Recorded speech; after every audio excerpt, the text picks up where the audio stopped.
Wow, banyak reaksi yang kita terima apabila diumumkan Zahid Hamidi menang 40 kes pertuduhan rasuah di mahkamah.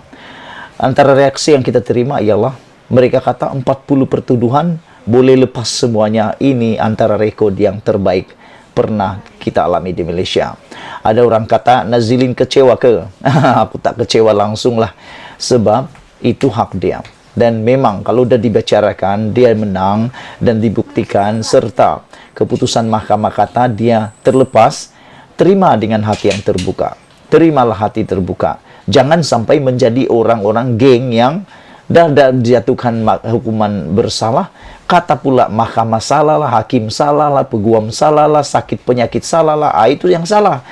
Kita kena terima keputusan dengan hati yang terbuka. Dengan hati yang terbuka kita kata tahniah kepada pasukan pembelaan Zahid Hamidi.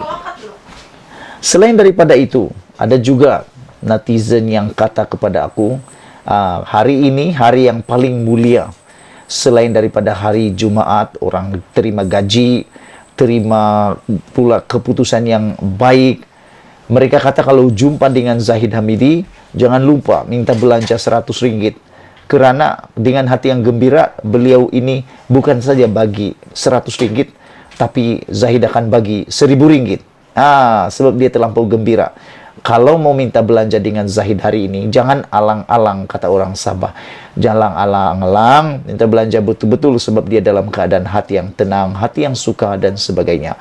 Tapi hari ini, yang menjadi persoalan besar oleh netizen selepas aku baca komen mereka dalam ulasan sebelum ini, yaitu ulasan kemenangan Zahid Hamidi, ramai yang tanya begini, kalau Zahid Hamidi dah menang 40 pertuduhan itu, dua soalan ini muncul. Pertama, apakah beliau akan menang juga di dalam kes-kes yang lain? Aku pikir jawaban aku mudah, tidak. Kerana hakimnya berbeza, selain daripada itu, kesnya juga berbeza. Kesnya juga berbeza, aktanya juga berbeza. Jadi, kalau nak kecewa, buat apa nak kecewa? Buat apa nak kecewa? Itu adalah hak orang. Soalan kedua yang hangat, yang aku rasa sangat baik untuk kita perjelaskan ialah, selepas Zahid Hamidi menang 40 kes pertuduhan rasuah ini, orang tanya, kalau begitu Zahid akan batalkankah Zahid akan batalkankah niat nak buat PRU pada musim tengkujuh ini, kerana sudah kelihatan ada terowong yang sudah mula terbuka bercahaya. Mereka kata kalau begitu ada harapan sudah untuk Zahid Hamidi membatalkan PRU 15, kerana dilihat ada harapan untuk BN akan dapat berkuasa, kata mereka. Jawapan aku mudah. Apa yang kita lihat sekarang ini adalah kemenangan di mahkamah. Itu kita ucapkan tahniah. Tetapi untuk PRU 15, aku pikir Zahid Hamidi patut berhentikan niat untuk buat PRU 15 itu. Dengan makna kata, selepas adanya kemenangan, selepas adanya keputusan yang berpihak kepada Zahid Hamidi ini, patutnya dia mula mempertimbangkan semula mau mengadakan PRU 15 pada tahun ini, kerana ada sudah harapan dia boleh menang dalam kes-kes yang lain. Jadi, buat apa lagi nak takut kan? Buat apa lagi nak takut? Apalagi sebab nak PRU dipersegerakan pula. Kecuali lah, seperti dalam laporan di Agenda Daily, aku terkejut apabila Agenda Daily ini menulis bakal Perdana Menteri pula Zahid Hamidi. Aku pikir walaupun Zahid Hamidi sudah menang 40 kes pertuduhan rasuah ini, dia patut mengutarakan janji untuk meletakkan Ismail Sabri Yaakob sebagai, selain menjadi poster boy, dia juga patut diletakkan sebagai Perdana Menteri Malaysia.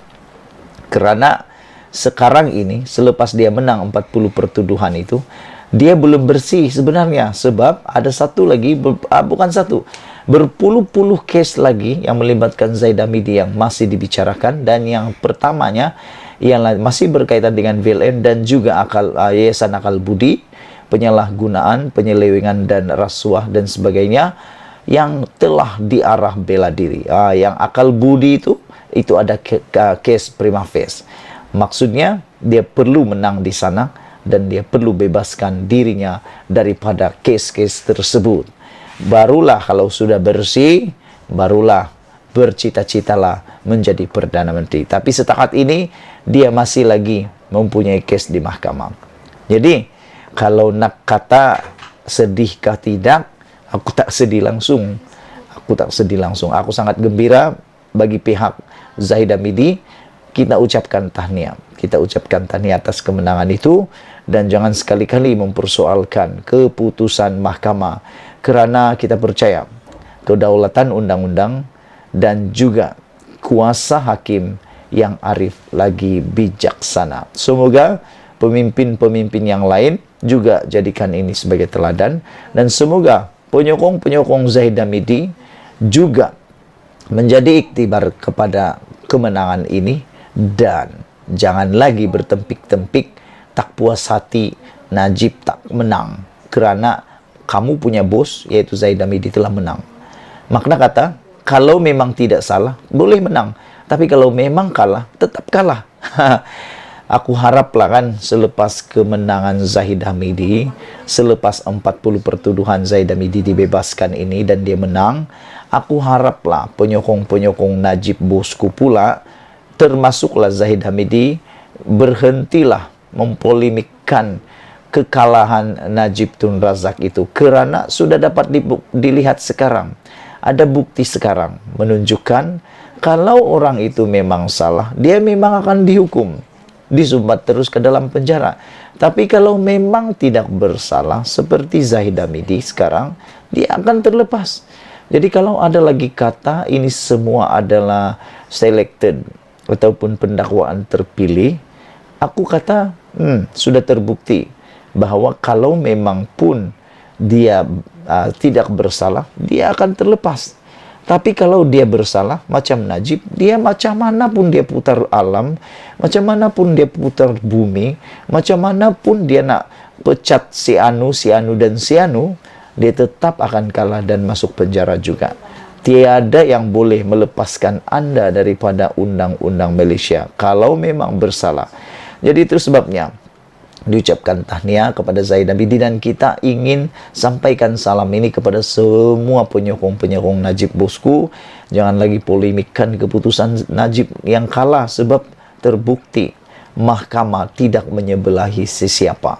Kalau salah tetap salah, kalau betul tetap betul, kalau masuk penjara tetap masuk penjara.